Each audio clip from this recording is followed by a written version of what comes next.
হরে কৃষ্ণ। ওম নমো ভগবতে বাসুদেবায়। ওম নমো ভগবতে বাসুদেবায়।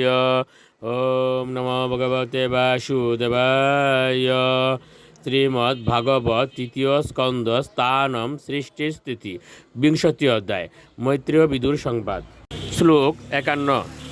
অহয়েতজ্জগৎস্রষ্ট সুকৃতম বত তে কৃতম প্রতিষ্ঠিতাহ ক্রিয়া যস্মিন শাকম অন্নম অদামহে।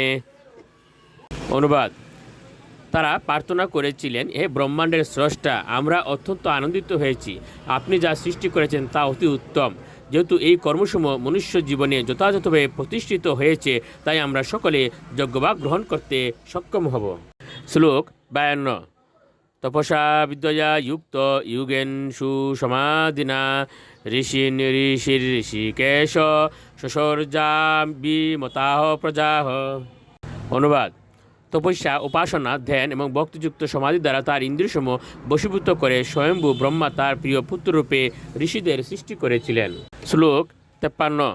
তে বৈশ চৈ কৈশ শস্য দেহ শামসম অদাদ অজ তৎসমাধি যুগ ঋদ্ধি তপোবিদ্যা বিরক্তিমত।